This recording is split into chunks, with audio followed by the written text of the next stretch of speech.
lockdown for 5 months. Oh god. Just every time I say it, it just like it bumps me out. Hi guys and welcome back to my channel. My name is Swasti. If you're new here, then please don't forget to check out my other videos and subscribe to my channel. So after a very long time, I'm back with actually kind of like a Bollywood / film related video. So now obviously, as we all know, we have been in the lockdown for 5 months. Oh god. Just every time I say it, it just like it bumps me out. But anyway, we've been in the lockdown for 5 months, and that means there have been no theatre releases for 5 months. Last movie, I think, I don't even remember which was the last movie that released. I think it was Angrezi Medium or Thappad. Like, those were the last movies that released before the lockdown just happened. And after that, after a long wait, people were hoping it will get over in like a month, 2 months or something. And slowly then the producers started shifting their releases to OTT platforms, all online platforms like Prime Video, Netflix, Hotstar, Alt Balaji, Voot, Z5. There are just so many online platforms which stream good movies, and apart from the ones which are like originally made just for the OTT platforms, now the movies that were meant for the big screen are coming onto the OTT platforms. Many have already released. One of the first ever Hindi movies to come out on an OTT platform was Gulabo Sitabo, which released I think last month on Amazon Prime, and of course Dil Bechara has released, and there are many other movies that are coming. Shakuntala Devi, Gunjan Saxena. There are a lot of other movies which were supposed to be mainstream movies, supposed to be released in the theaters, and now are releasing on online streaming platforms. But can online streaming platforms actually replace the experience of watching a movie in the theater? Now, for me personally, I love watching a movie in the theater. I know a lot of people, like my own brother for that matter, he does not like going to the theater because he's like, it's too crowded, there are just too many people, there's no shanti. And I agree, but it's a whole different experience of just sitting with a cinema hall full of people and just watching a movie together, and all like there are like about 100 people out there, all of them have the same reactions at the same time. It's just a very nice community experience that I love. Okay, I love watching movies in the theaters, and and no matter how frequently I've done it, no matter how frequently I watch a movie in the theater, each time it feels like a huge event for me. Like, I really enjoy watching movies in the theaters, and just talking about it, I feel like, oh my god, let me just go back and watch the movie, because I think the last movie that I watched in the theater was, I think, Shubh Mangal Zyada Savdhan, because after that I got busy and then the lockdown happened. So yeah, but anyway, so personally for me, it can never replace the whole experience of watching movies in cinemas. And there are a lot of movies which are meant for the big screen, and those are the specific movies that are actually holding back on their release, and they are not releasing on the online platforms because their target audience is in the masses. People who go out to the theaters to watch these movies, people who go out to these single screens, and just that mass audience, that is their target audience. And also some movies are just supposed to be cherished on the big screen. Like, for me, every movie should be, but some movies are specifically like that. So the movies that I know are like holding back on their releases are 83, Suryavanshi, which was like supposed to release. Like, I was so excited about it, and Suryavanshi is hoping and aiming for a Diwali release, but we don't know if the vaccine and stuff will be out by then. If it does, if it happens, I don't know if I'll be able to go or not, if I'll have the guts to go out and watch, but I am really hoping and praying that the vaccine comes and we are able to watch it. But I think they'll shift it. Obviously, Diwali is just like too soon according to me. 83 is aiming for a Christmas release. Radhe, Salman Khan's Radhe has been shifted to 2021. Bhool Bhulaiya 2, they are holding back on that, and even YRF has not announced any of their movies to be released on OTT platforms. I guess they just like the big budget stuff. Now, there are both good and bad sides of this, of course. Good for a certain level of privileged audience, of course, because we have the because we do have the privilege of having that subscription and having Wi-Fi, having an equipment where we can just sit and watch whatever we want. And we have this privilege of watching our movies on our phones, on our laptops, tablets, whatever we want. We have that Wi-Fi connection, we have that subscription, we have that much privilege and access that we are able to do that, but the reach of the movie will definitely be limited because it won't reach to everyone. And of course the distributors, the cinema hall owners, they are really going through loss. They are supposed to be in partnership, and in fact when Gulabo Sitabo announced it OTT release, and when the news started coming out that many such films will be announced on online platforms, the distributors did put out a notice that they were really disappointed, and because this is such a hard time for them as well, so they were hoping that they could have some business or something. But of course it's something very unpredictable, so I can't really even take sides that producers shouldn't have released, or distributors shouldn't be angry. Like, both of them are justified in my opinion. But like, one really good thing that I can actually think about, which I really hope will happen with online platforms, is can we finally bid goodbye to the box office collections?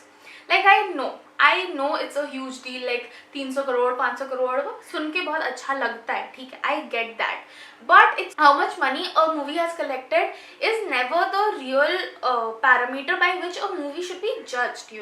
A movie should be judged by how well it's made and everything, because there are a lot of different parameters. Some movies are made for a very specific type of audience, and some are for the masses, and obviously those mass movies are the ones that earn a lot of money.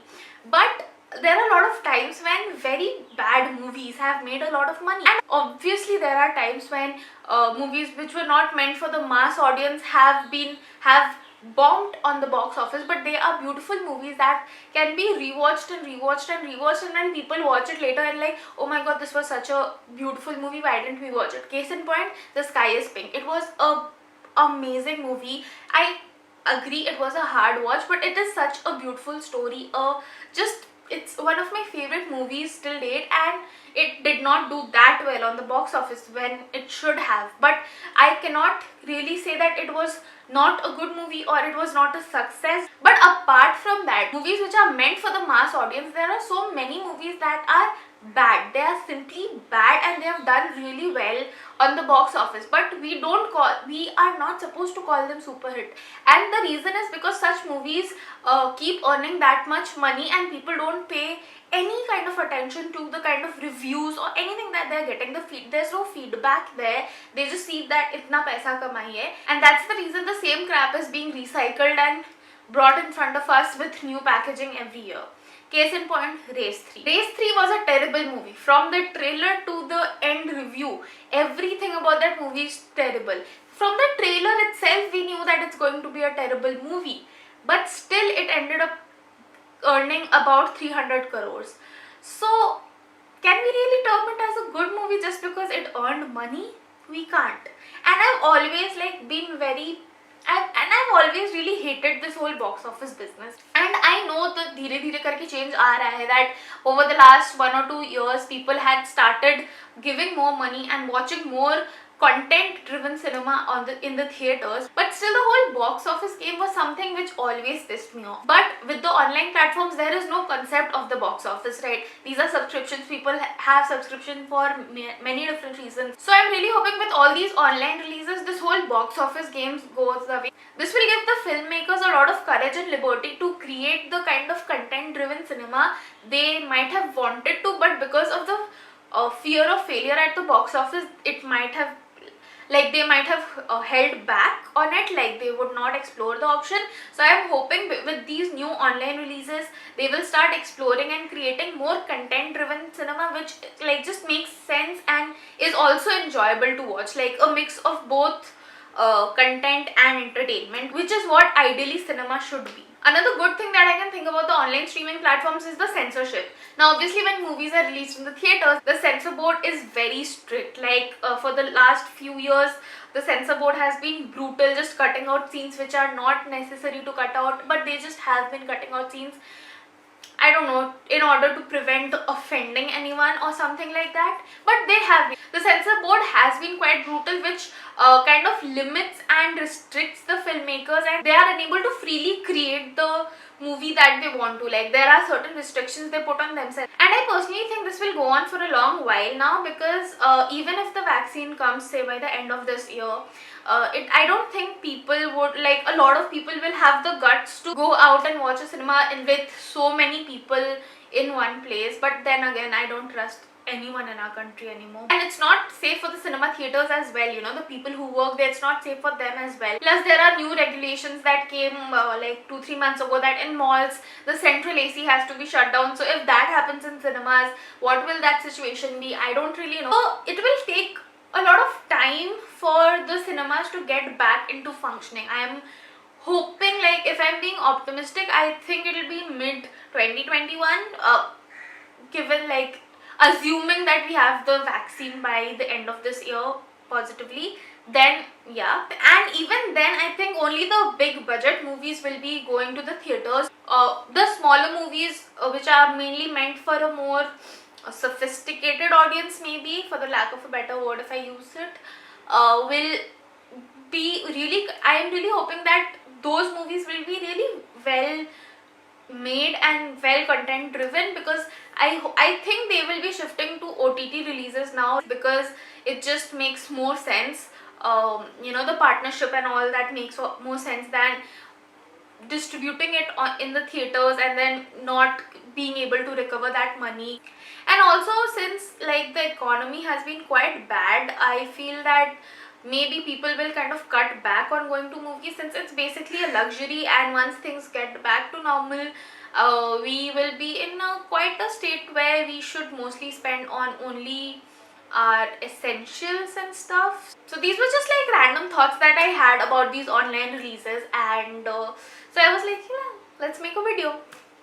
But anyway, what are your thoughts on, like, watching movies online? Because for me, it's really not the same experience. I miss watching movies, like, on the big screen with a tub of cheese popcorn from PVR. Oh god, I miss it. Popcorn from PVR. Oh god, I miss it. But I hope everything gets back to normal as soon as possible, so that I can watch movies. I really want to watch movies. That was about it for this video. If you like this video, then please do leave a like, comment down below and let me know your thoughts. You can share this video with everyone, and please don't forget to subscribe to my channel. I will see you very soon in another video. Please take care.